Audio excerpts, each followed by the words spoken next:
Hero का सच, तेनालीराम की कहानी।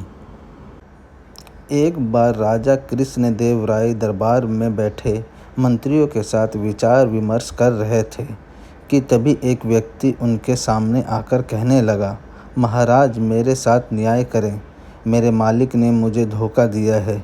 इतना सुनते ही महाराज ने उससे पूछा, तुम कौन हो और तुम्हारे साथ क्या हुआ है?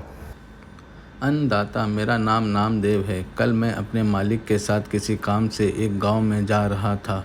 गर्मी की वजह से चलते चलते हम थक गए और पास में स्थित एक मंदिर की छाया में बैठ गए। तभी मेरी नज़र एक लाल रंग की थैली पर पड़ी, जो कि मंदिर के एक कोने में पड़ी हुई थी। मालिक की आज्ञा लेकर मैंने वो थैली उठा ली।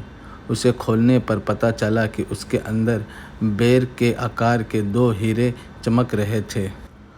हीरे मंदिर में पाए गए थे, इसलिए उन पर राज्य का अधिकार था, परंतु मेरे मालिक ने मुझसे ये बात किसी को भी बताने से मना कर दिया और कहा कि हम दोनों इसमें से एक एक हीरा रख लेंगे।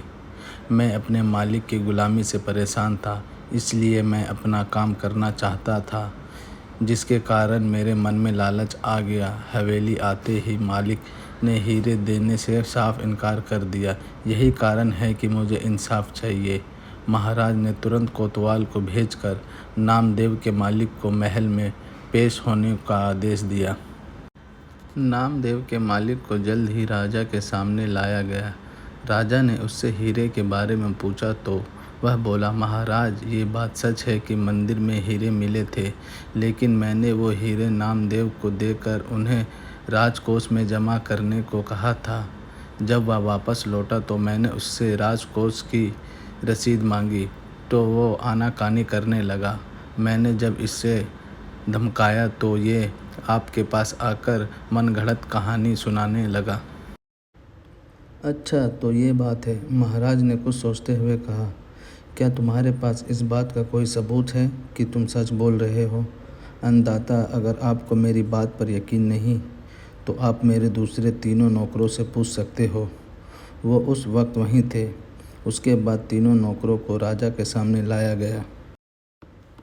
तीनों ने नामदेव के खिलाफ गवाही दी। महाराज तीनों नौकरों और मालिक को वहीं बिठाकर अपने विश्राम कक्ष में चले गए और सेनापति तेनालीराम महामंत्री को भी इस विषय में बात करने के लिए वहां बुलवा लिया। उनके पहुंचने पर महाराज ने महामंत्री से पूछा, आपको क्या लगता है, क्या नामदेव झूठ बोल रहा है? जी महाराज, नामदेव ही झूठा है। उसके मन में लालच आ गया होगा और उसने हीरे अपने पास ही रख लिए होंगे। सेनापति ने गवाहों को झूठा बताया।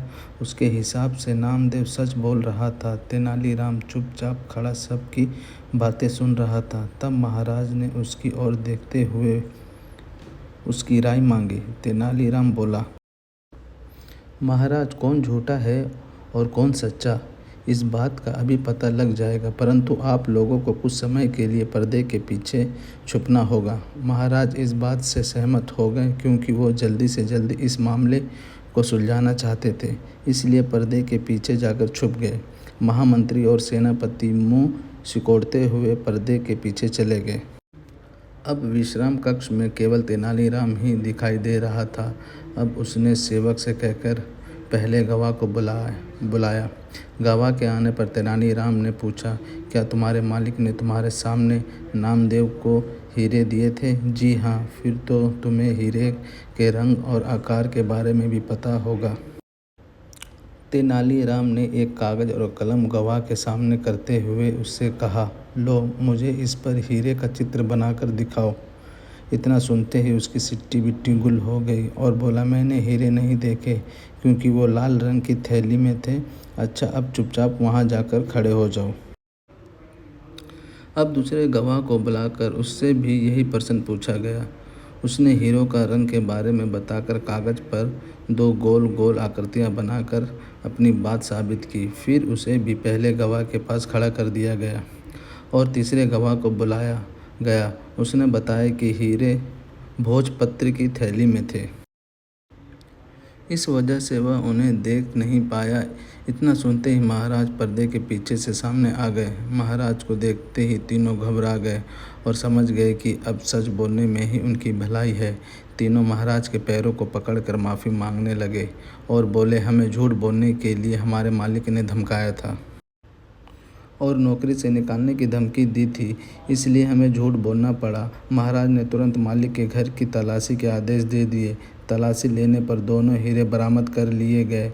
सज़ा के तौर पर मालिक को 10,000 स्वर्ण मुद्राएं नामदेव को देनी पड़ी और 20,000 स्वर्ण मुद्राएं जुर्माने के तौर पर भरनी पड़ी, जबकि बरामद हुए दोनों हीरे राजकोष में जमा कर लिए गए। इस प्रकार तेनालीराम की मदद से महाराज ने नामदेव के हक में फैसला सुनाया। हेलो दोस्तों, आशा करता हूँ आपको ये कहानी बहुत अच्छी लगी होगी और मज़ेदार कहानियाँ सुनने के लिए चैनल को सब्सक्राइब करें और बेल आइकन को दबा लें ताकि आप कोई भी नई कहानी मिस न करें। धन्यवाद।